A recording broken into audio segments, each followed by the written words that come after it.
achieving more, telling it just like it is. Most of all, keeping it real. Are you ready for real talk? Changing lives and communities. Real talk. Saving all our families. Real talk. Bringing hope for you and me. Real talk. Real talk with Judy. Real talk with Judy on the radio. Real talk with Judy. Real talk with Judy on the radio.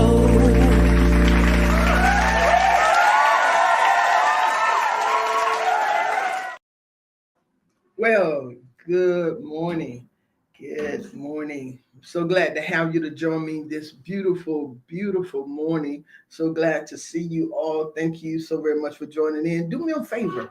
Go ahead and tag and share right now as we prepare for this show. This show is going to be powerful. It's going to be a little hot, but it's going to be powerful. So I want you to go ahead and tag and share as you go in. If you would, go ahead and tag and share. Invite others to join. If you're on Facebook or YouTube or Instagram, go ahead and invite others to join us.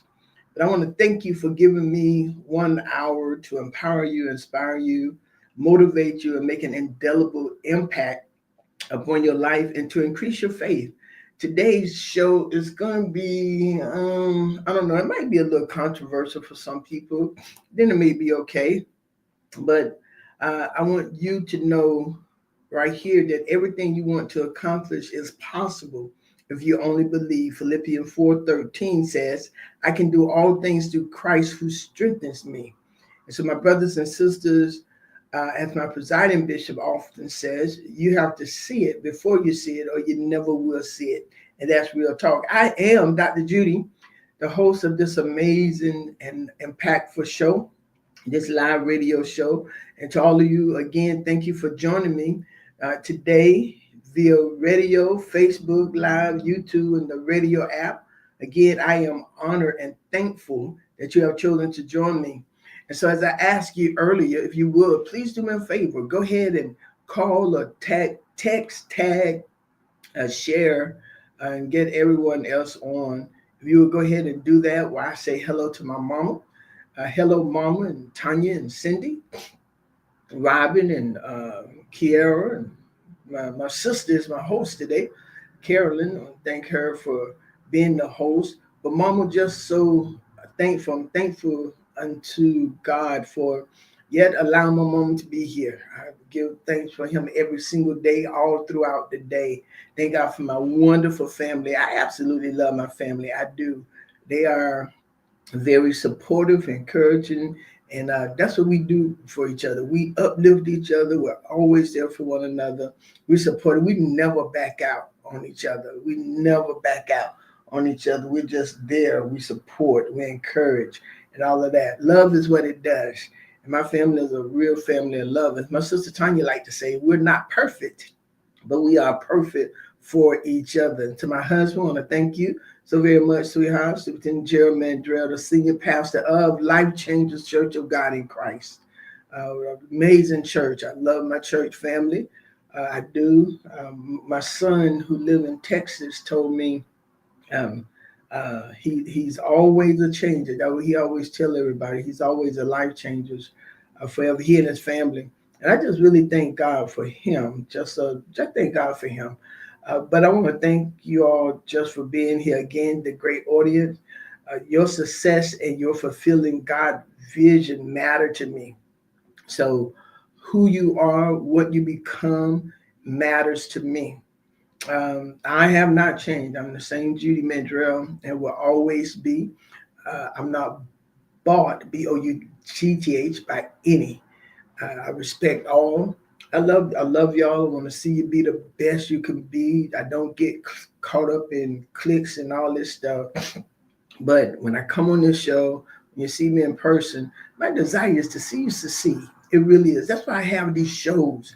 That's why I do the shows that I do, because my heart desire is to see you become the person that you desire to be. Being great, making your dreams come true, making your vision come to helping you get up when you fall down. That's what I want to do. So for this next hour of empowerment, the subject matter that I'm going to be discussing today is you can do it. You can do it.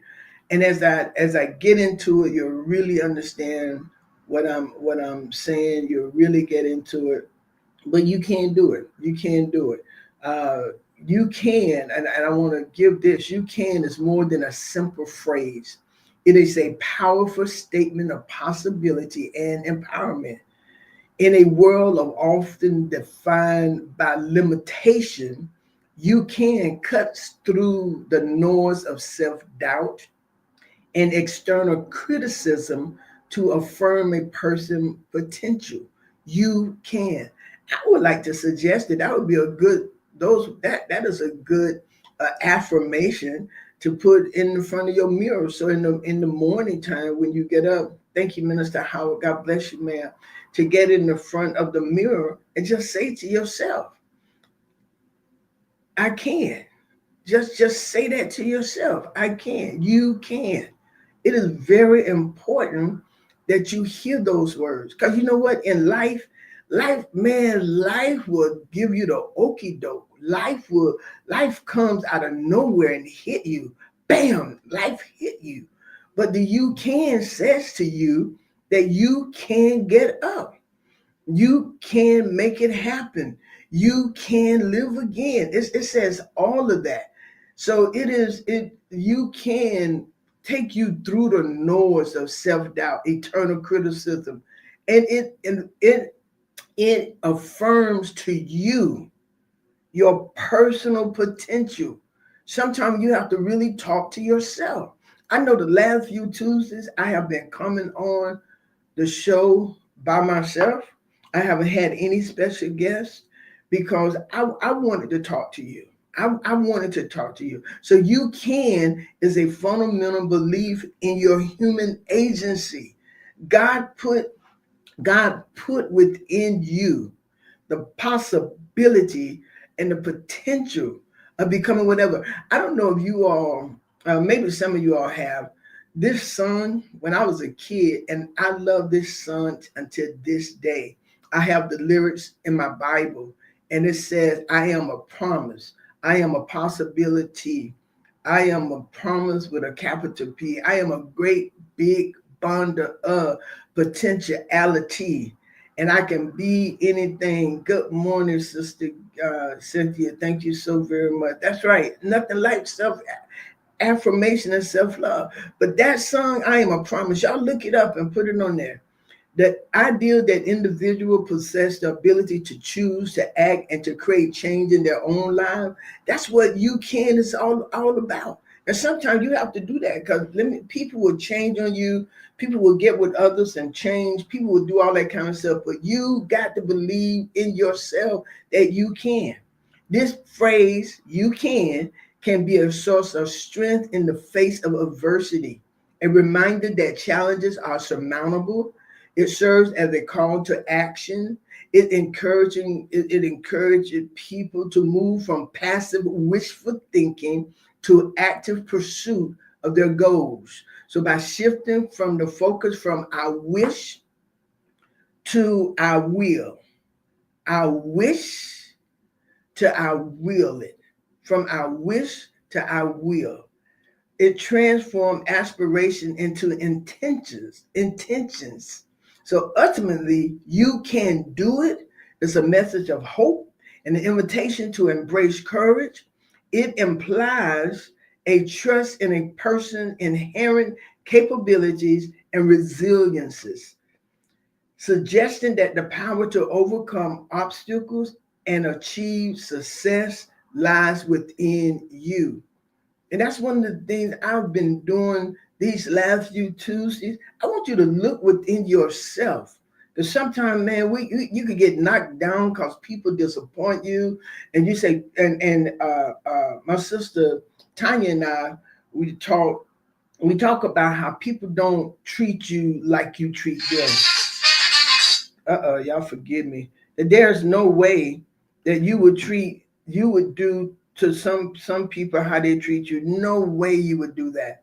If the shoe would fit, you wouldn't dare do that. You give your all, you do this. Sometimes you put people first and all this kind of stuff. You just don't do that. But I told her that I'm to the point now, I'm gonna treat people like they treat me. I really am. And so, but it is a timeless expression of encouragement that inspires action, builds confidence, and foster a sense of personal efficacy. Okay, the views expressed. I want to say this. I want to say this because I'm about to get into a conversation, and so I want to say this now. The views expressed by me are my own and do not necessarily represent the views of the station, its management, or its affiliates. It I'm speaking for myself. I'm speaking for myself. So the views expressed by me are my own and do not necessarily represent the views of the station, its management, or its affiliates. I am speaking for myself, not for the station. So I hear, and it is going to come from some comments from Charlie King and to the people who are really just going ballistic over something that I don't think is necessary. So I hear people saying this. I'm reading what people are saying. I think it's Wakulla or Woodville or somebody having a Charlie King Peaceful Day. They're having all of this stuff. And this is pretty much where my topic stemmed from today. I hear people saying, we love Charlie. We all about love, not hate. If we are children of God, we don't have to go around saying that. That statement is not in there. We love Charlie. Did you love George Floyd, Trayvon Martin? Where is the press release for all those things? Huh? Where's the press release for all of those things? Huh? I mean, and so that's not what the message is. And I pray, I really do pray that y'all are hearing the underlying. Oh, Charlie Kirk. What I said, Charlie King. I'm sorry. I'm thinking about Charles King. All right, Charlie Kirk. Thank y'all so very much, Charlie Kirk. And it's not so much that, and I believe people are concerned and praying for his wife and all of that. But you don't hear Jesus going around saying, "Oh, I love the Roman soldiers. I love those who spit in my face." He's not saying that, and that's not necessary for us. I don't want us to miss the underlying message. So please, people, please be careful. I believe you're falling into a trap that you are not paying attention to. Do you want your black daughters thinking they are nobodies, don't have a brain, don't deserve to go to Purdue or Yale or Harvard, etc.? Do you want black people thinking they don't deserve to be pilots, surgeons, etc.? Do you want that? Is that what you want? Is that what you want? The superintendent of schools and what did this? Okay, thank you. Thank you. Why do we need a peaceful day, a Charlie Kirk peaceful day? Why is that necessary? Y'all, you got to stop jumping on every bandwagon to agree with a portion of something while endorsing the other part. Black people, we don't have to do that. We don't have to do that. I have friends, I have relatives who I have a lot of white relatives. I have a whole lot of good stuff going on. I have family members who are white, Scottish, Puerto Rican. But you know who have been targeted a whole lot is the black race. Us. And black people, we have to be careful. I would like to say I'm praying for the families of the Minnesota House of Representatives Speaker Emerita Melissa Hortman and her husband Mark Hortman. I'm praying for the Minnesota State Senator John Hoffman and his wife Yvette Hoffman and the attempted shooting of their daughter Hope Hoffman. Nancy Pelosi husband who was brutal, who was beaten. So why is Charlie King so up, man? I mean, come on. It's not just we love every. If you're gonna say you love Charlie King, do a statement that you love all these people as well. You love their families, and not just his family. Child, what the one? George Floyd, Trayvon Martin, all of these people. Come on. I keep saying Charlie King, don't I? I don't know why I got that in my mind. Charlie Kirk. All of the other families whose loved ones have been brutally murdered unnecessarily. Y'all, we're praying for all of them. Put all their names on a flag and Lord have mass. We're not we love everybody. We don't want anybody families to suffer. These people have children, Kurt.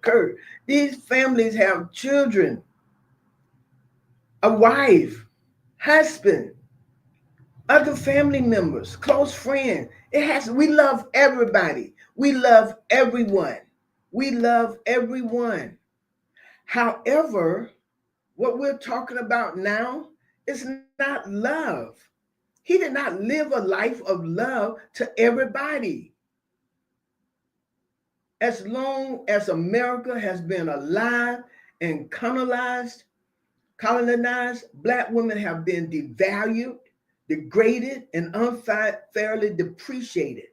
It is a common saying in many black households that black women and black men must be twice as good.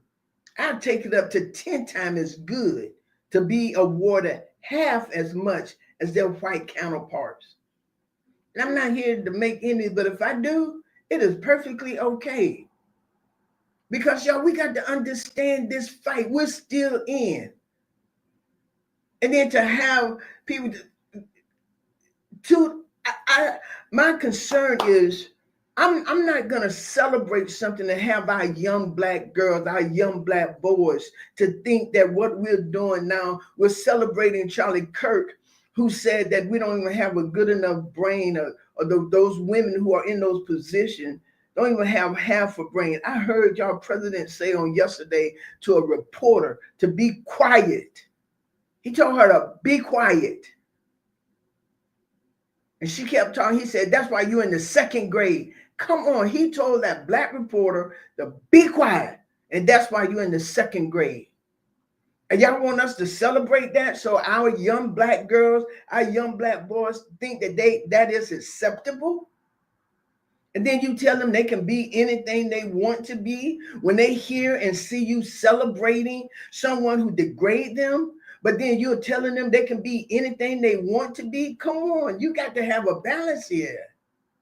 What are you really saying? I'm not going to celebrate. I'm going to love, but I'm not going to celebrate evil. What am I saying? What am I saying? I work at I volunteer at Riley Elementary School. I have a daycare. What am I going to go teach those kids? The majority of my children at Riley, and the majority of the children in my daycare, the young people at my school, at my church, the collegiate students, these young black women and men who excelling, those of us who are in school to get a higher education. What am I supposed to tell them? What am I supposed to say? What am I supposed to say? Oh, you're not good enough. Now, it's good that you went and got an education, but you don't deserve to be in that position. No, I'm not going to say that. You have every right to be in that position. Every right. But when I sit here and have to make these crazy comments, I have to make these crazy comments.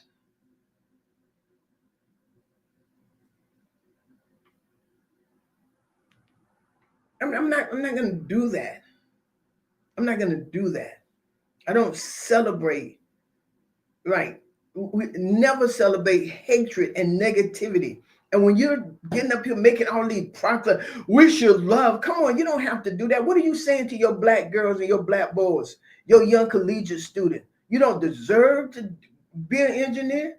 So there are two direct quotes by Charlie Kirk that I would like to look at. Both were said by Kirk on the Charlie Kirk show. The first one is, if I'm dealing with somebody in customer service who's a moronic black woman, I wonder, is she there because of her excellence, or is she there because of affirmative action? The second is, if we would have said that Joy Reid and Michelle Obama and Sheila Jackson Lee and Ketanji Brown Jackson were affirmative action picks, we would have been called racist. That's a quote from him, from his show. Now they're coming out and they're saying it for us. You do not have the brain, process, and power to otherwise be taken seriously. That's what he said to those ladies. You had to go steal a white person's slot to go be taken somewhat seriously. Come on. First, let me give you a crash course in affirmative action. Affirmative action is when organizations make an active effort by devoting resources to better the employment and educational opportunities of marginalized groups such as ethnic minorities and women. Historically, listen to this. Historically, white women have been the primary beneficiaries of affirmative action. It is not executed in the form of quotas. That's banned by the Supreme Court in the late 1970s. It does not discriminate against white men, and it certainly does not hire unqualified individuals, which is against federal law. Additionally, let me give you this note of what I studied, what I've learned. Joy Reid went to Harvard for her undergraduate degree. Michelle Obama went to Princeton and Harvard Law School. Sheila Jackson Lee went to NYU, transferred to Yale, and later attended UVA Law School. Ketanji, I think I'm saying it, Brown Jackson, attended Harvard University for her undergraduate degree, Harvard Law School. Charlie Kirk attended Harper College for one semester before dropping out. So why was he challenging the intellectual competency of these black women when they have run educational laps around here? Kurt saying that these highly educated women do not possess the brain, processing power to be taken seriously is problematic, primarily because it is reminiscent of the 19th century pseudoscientific rhetoric that white people will use to justify the abuse of black people and their low social status. They allege that black people had thicker skin and could thus tolerate more pain. Less, you know why they used to beat us, y'all? Because they said stuff like we were so thick, and we can endure the beatings. We're not there now. This is not where we are. And we don't want our black people thinking that they have to succumb to this type of talk. And then we get up and make all these statements that I find ridiculous. No one's saying they don't care about.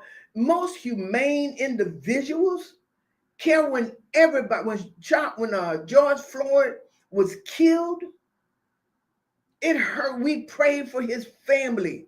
It hurt to see his mom, his dad, his sibling. That's hurt. That hurts. Anytime someone is murdered, it hurts to watch their families on TV crying. And some people don't make it to TV. It hurts. But what hurts most for me, for Judy Mandrell, is to see people seem to want to say that what they're doing is justifiable. No. How they live was justifiable. No. No. And then talk hate.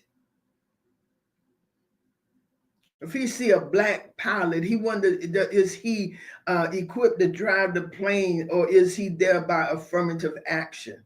Well, I think you should ask the question for a lot of people.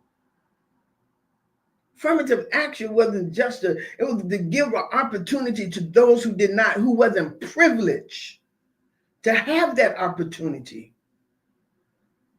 And that's one reason, y'all, I don't like to play games with people.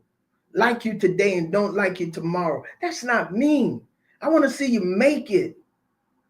We got enough manipulation and stuff going around. We have enough of that.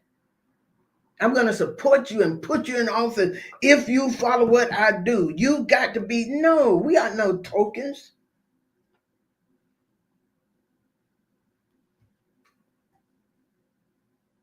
Yeah. And what that boy Kirk is saying, and they talking about America.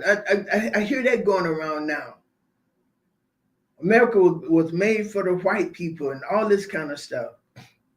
And I hope I'm not offending my white brothers and sisters, because I have many friends. As I told you, my family is made up. I probably got, I don't know, maybe about 20 white people married into my family. And we enjoy every last one of them. Scottish men, we enjoy every last one of them. We are family. But we're not going to, I got a young girl at our church want to be a doctor. Am I supposed to tell her at age 7 that she doesn't have the right to be a doctor? No. Go to school, sweetheart. Get your education. Learn it and become what you want to be. My niece, she's a Filipino, Pakistan. She just went to, I forgot what school she's going to. Sweetheart, tell me what school she's going to. But she just a prestigious college in the UK, university. She's going to be a medical doctor, a surgeon. Am I supposed to tell her because you're a foreigner to the United States that you can't be there? No, you have all the right to be there. But my sisters and brothers, hear me, my black sisters and brothers, if we keep condoning all this stuff and you think that you're just, I'm speaking about love. No, you're speaking to that generation of people who want to be better, that they do not deserve to be better. You got to see what you're voting for. Look at it. Look at what you're doing.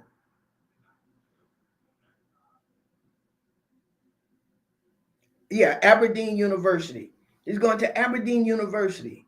Not a lot of people get in there. Not a lot of people get in there. She got a scholarship there. So what am I supposed to tell her? Turn away the scholarship. You're not good enough.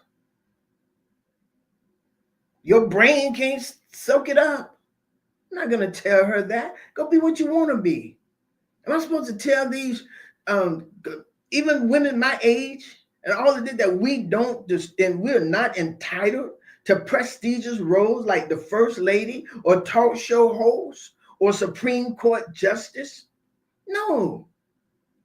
That's white supremacist ideology that should be condemned on all fronts.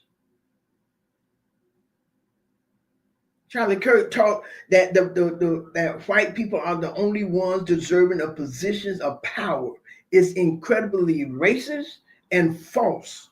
And given that they are not the only competent ethnic group, and those slots in question are fair game for anybody. My black sisters, my black brothers, you can do it. And I thank God for those who are speaking out. Yes, you can tell me you support me behind closed doors. Yeah, you can say that you stick up on all this stuff behind closed doors when you don't do anything in public. Don't stand behind, don't come calling me, talking about, I support you. Support me where it counts. Hear me what I'm talking about. This is real stuff. We're not locking. So my black sisters, you can do it. You can do this. And we're not locking the door on the voices of doubt and turning up the volume of truth. We're locking.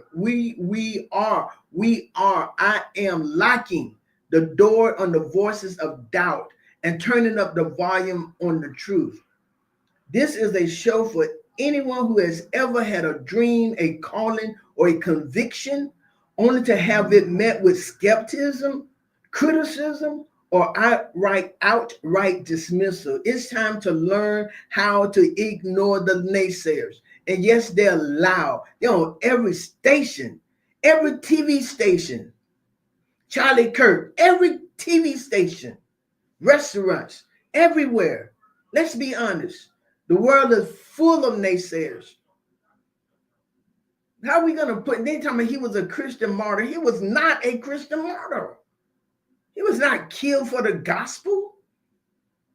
He said himself that some lives going to have to be killed to show that the Second Amendment was good. He said that himself. And he said it was okay. Let's be honest. Huh? And the naysayers are not always strangers.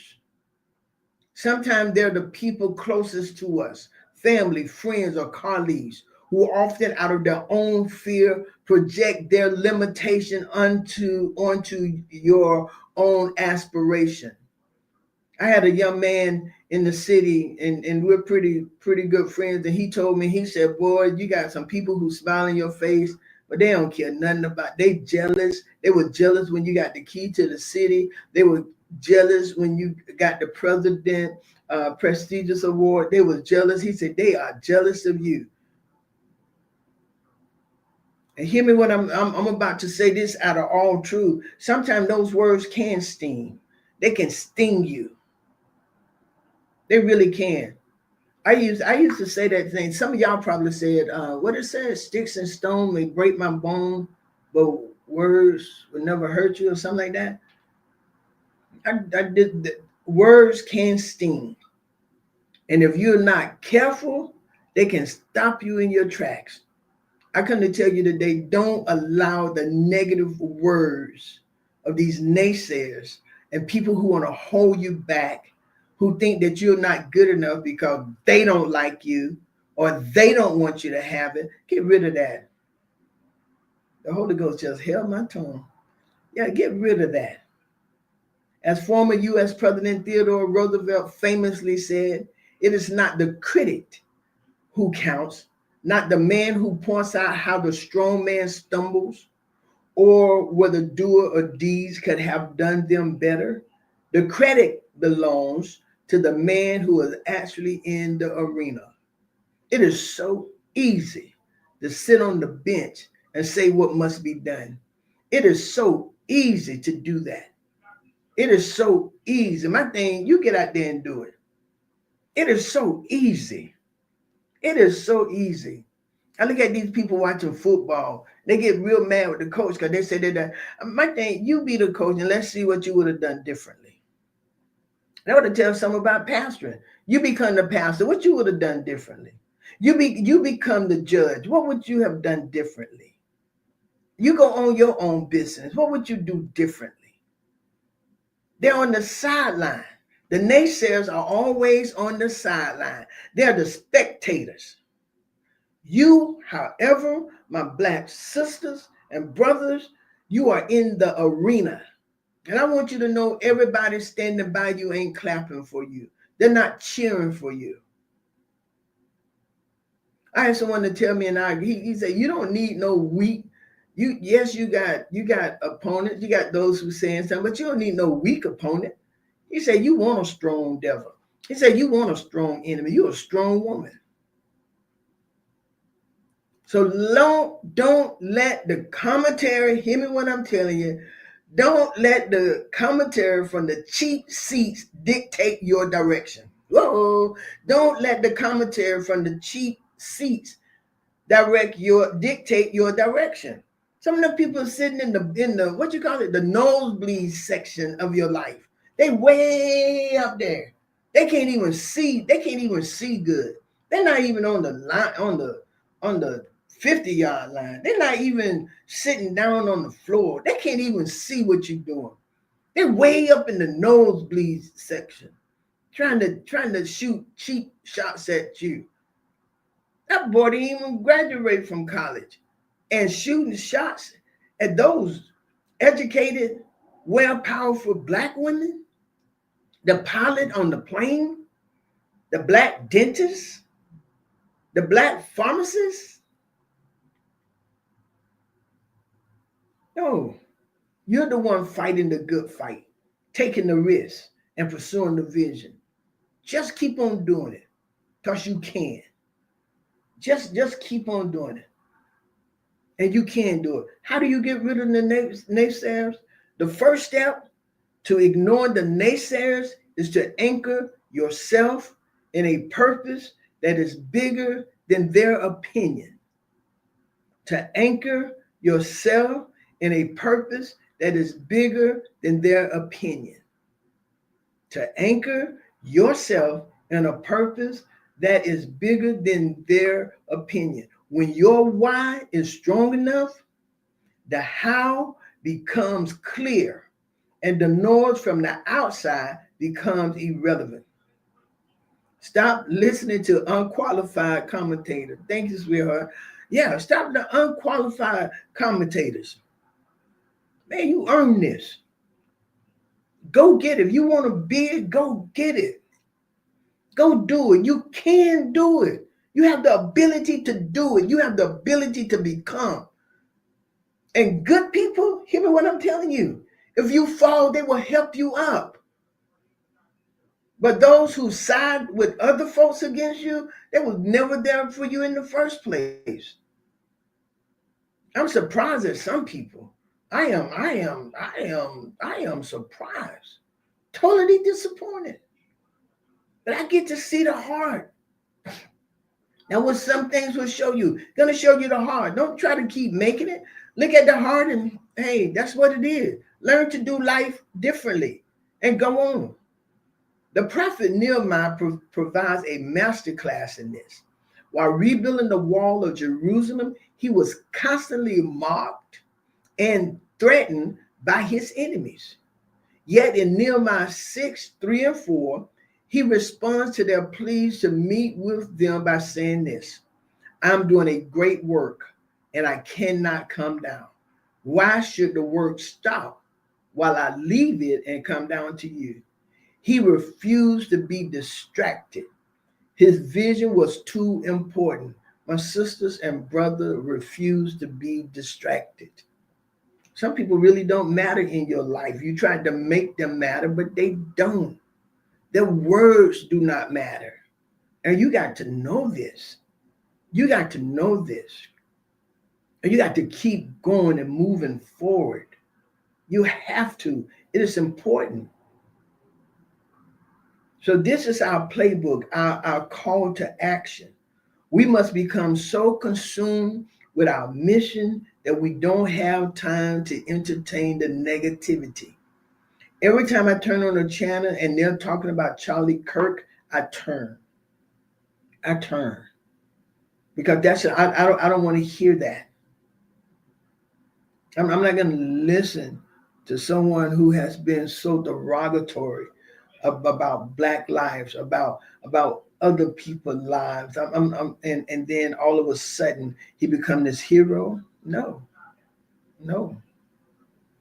Your work is a great work, my sisters and brothers. Whether it's starting a business, raising a family, or serving your a community, it's a mission given to you. And do what you do for real. Do what you do for real. Do what you do for real. Don't let anyone pull you down from the wall you are building. Don't let anyone do that. Don't let anyone do that. Yes, some people are intimidated by you. And they have always, y'all hear me, Black women, you have always been intimidated. Intimidated? Yeah. You have always brought intimidation to others. Always. They don't want to see you make it. You're a strong black woman, they're going to come at you. You're a strong, intelligent black woman, you're a strong black woman moving things. They don't want to see you make it.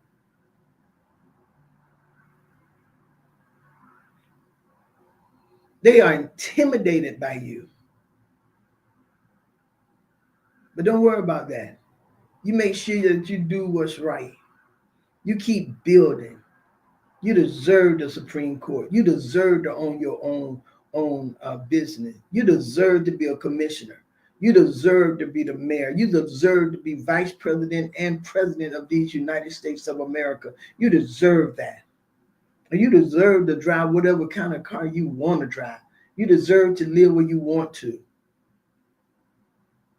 You work hard for it. And maybe affirmative action did open the door for some of us. Maybe it did. But the ones who put it in place knew that without it, the privileged people would think that we didn't deserve it.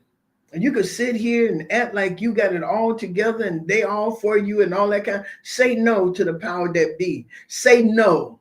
Do something that they don't like and watch what happens to you. It's real talk. Real talk live with Judy. I'm not playing. I get so tired of all of this manipulation and backroom talk and hiding your hand, throwing rocks and hiding your hand and act like you support all of these. You don't support them. Let somebody, let sisters and brothers say no or have a different opinion and watch what happens to you. I'm here. I'm here to tell you. You're going to see all the Charlie Kirks come out. Their opinion. Yes, we're praying for his family. As I stated, all of the families, all of them, not just his, all of the families. Nancy Pelosi's husband was beaten so badly. That was tragic. That was tragedy. But hear me what I'm saying. Just keep working. Don't you let anyone pull you down from the wall you're building. The writer C.S. Lewis had a powerful perspective on this too. He said, integrity is doing the right thing even when no one is watching. When you're working on something with true integrity for a purpose you deeply believe in, the validation of others become a bonus, not a necessity. Did you hear me? When you're working on something with true integrity for a purpose you deeply believe in, the validation of others become a bonus, not a necessity. Not a necessity. The validation of others become a bonus, not a necessity. And I'm finding out more and more, y'all, about the heart of people. I know it. I know it. I'm trying to help others to be successful. People, I'm telling you, everybody ain't gonna push for you behind closed doors. Everybody's not gonna fight for you behind closed doors. Not to my own horn, but I will. For those that, some things about to change on that too. Some people ain't fighting for no more effort. Okay. But let their validation be a bonus, not a necessity. Our next point is about the power of faith over fear. About the power of faith over fear. Okay. Fear is the weapon of the naysayers. Fear is the weapon of the naysayers. Fear is the weapon of the naysayers.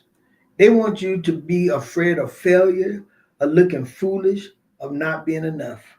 But as a person of faith, you have a foundation that cannot be shaken by human opinion. I think that's what I get it so for, because I'm not shaken by others.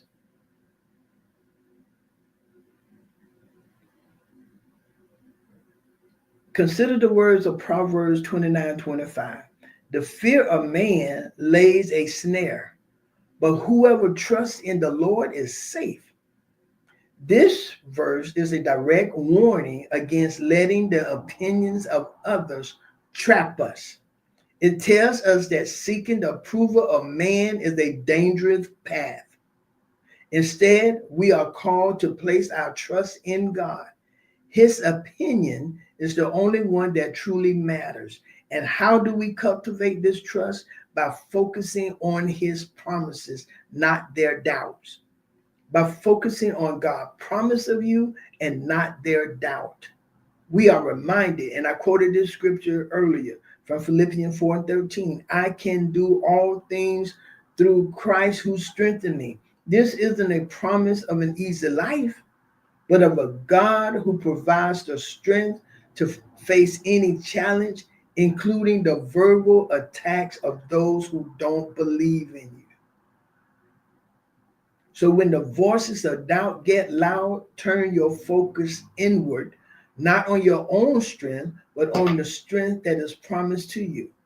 Finally, let's talk about the ultimate victory. The silence of the naysayers is a sweet sound, but it's not the goal. Your goal is not to silence the naysayers. Hear me. Your goal is not to silence the naysayers. That is not why you're going to school. That is not why you're accomplishing what you accomplished to silence the naysayer. The goal is the fulfillment of your purpose. That's your goal, to fulfill your purpose. In the end, your results will speak for themselves. Don't spend your time trying to convince them. Spend your time working. Spend your time making things happen. Spend your time doing. There's a saying that I ran into a little while ago. Say you can't respond to every dog barking or something like that. You can't respond to every dog barking. The legendary hockey player Wayne Gretzky said, "You miss 100% of the shots you don't take." The naysayers are the ones who don't take the shot. They're so worried about missing that they never even try.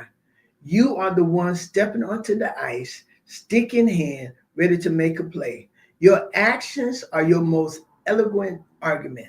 Let your life, your work, and your perseverance be the answer to their skepticism. The woman with the issue of blood in Mark 5, the issue of blood in Mark 5, was told by many to not bother Jesus, but she ignored them and persisted. Bartimaeus, the blind man, was told to be quiet, but he shouted all the louder. But guess what? They both received their miracles because they chose to ignore the naysayers and focus on their faith. So whatever your dream is, don't let the whispers of doubt become the shouts of defeat. Tune them out. Turn to your faith and get back to work. You're in the arena. You're doing a great work, and your God is with you. You can do it. Don't you stop because of naysayers. Don't you stop because of all of that, all of that other noise. You keep going. Keep making things happen. Keep showing up for you. Keep showing up for you. Keep making it happen. Keep making it work. Keep making it work. Keep your dream alive. Stay where you are. You deserve to be there. You deserve to be there. You deserve to accomplish more. But y'all be careful. Just all this unnecessary. I support Charlie Kirk. Be careful. Your young children are listening to you. You don't want them to hear that you're saying, as a black young girl, as a black young boy, you deserve. As a black woman, you don't deserve this. No, you're not here on your own capabilities. You're not here on your intelligence. You're not here on your hard work. You're not here because you know. No, I am here because I work hard to get here. That's what you got to say. I work hard to get here. I studied to get here. I didn't cheat anybody. Not manipulative, not trying to pull down one to pull down the other. And black people, be careful. They have you going against each other and you don't have to. Stand up for your sisters and brothers in the closed door. Stand up. They do belong here. Why don't they? I told you, this show right here was gonna come on to you. I want you to stand up and just do it. I want you to make it happen. You can do it. If anybody else did it, you can do it too. They aren't the only ones. They aren't the only ones. Your God is with you. You can do this. You can make this happen. I rode on a plane. I rode on, where did I come from? Fort Lauderdale, American Airlines. There was a black pilot, a black co-pilot, and all black stewards and stewardess. The whole plane was run by black. I think it's a sad day. I sat on the plane in my seat. This little white boy had to be about 8 or 9. I was seated by the window. He was seated in the aisle. He went all the way over with his legs hanging out the seat. Flight full. His dad sat 3 seats behind him on the right. This little white boy screamed out, "I don't want to sit with this black girl," loud as he could on the plane. The plane got deathly silent. "I don't want to sit with this black girl." What in the world are you talking about, little boy? I touched him and said, number one, little boy, I'm not a black girl. I'm a black woman. And you don't want to sit with me, move. What do you think they're raising? What do you think that little white boy going to be at age 15, 12, 13? Where he feel privileged and honored to yell out on a plane packed to capacity that he don't want to sit with a black girl. I am 66 years old. That boy is 8 or 9. This older white woman came and she changed seats she was sitting with his father. She changed seats so she could come sit with me and he could go sit with his dad. And she sat down next to me and she said, "I am so sorry." I said, "Is that your son or your grandson?" She said, "No." "Then what are you sorry for?" His dad should be sorry. His parents should be sorry. Because they're raising someone to hate someone because of the color of their skin, and then had the audacity to call me a girl. I'm a full-grown woman sitting next to this little boy. Oh yeah, that's what's happening. And so we just want to spend time writing all these posts about love, love, love. That's not what the issue is about. It's about, what are you going to train your children to see? What are you going to, when they get ready to go take the test and they tell them, "I'm sorry, somebody other than you qualified." What's going to happen there? Huh? I applied for a job at Sears when I first moved back to Tallahassee. And the guy gave me an interview. He said he wasn't going to give me an interview, but he gave me one. And in his office, after, there was a big white guy who was the manager at Sears. I was just looking for a job, man. I couldn't find one at first. I graduated from FAMU. He gave me the interview. And you know what he told me? He said, "I'm not going to offer you the job." And he was smiling. "I'm not going to offer you the job. I just wanted you to know that I don't have a college education. I'm a manager. You graduated from FAMU and you have a college education and you can't find a job." He said, "This is going to be hard for you as a black lady." Was I furious? You're doggone right. I was angry. And to come back here in 2025, but I did get him fired. I got him straight up fired from his job. Sure did.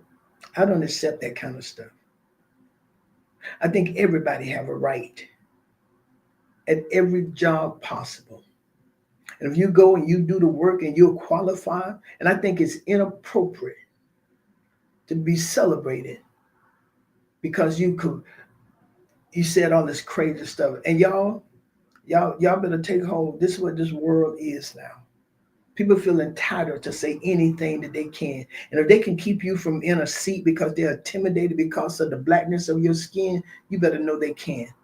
But as long as they feel they can support you and rattle you this way and this way, they behind you. But if you ever let them up, if you ever say no, But this show today, I come to just say, you deserve to be wherever you are. You deserve it. You deserve to be there. You deserve it. And you have a right to be the police chief, the sheriff, to own your own business. You have a right to do that. Black people, let's learn to stand together. Let's learn to do that. Let's do that. Let's do that. All right. Well, I enjoyed encouraging myself today. I really did. I encouraged myself today. I really did. I really did. I want to thank those who joined me. Thank you for your comment. Those who will watch this later, thank you. Thank you. Thank you. I want to thank you for all your support. Thank you. I want y'all to you can do it. That's what this show is about. I'm not gonna teach not one black child that they don't deserve to do whatever.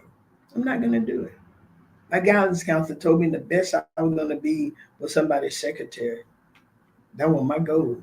My goal was not to be a secretary at all. I thank God for parents in the village who let me know I didn't have to do that. My white grandmother, cousins, and auntie, my white ones really encouraged us to go be somebody great. That's what they did. That's what they did.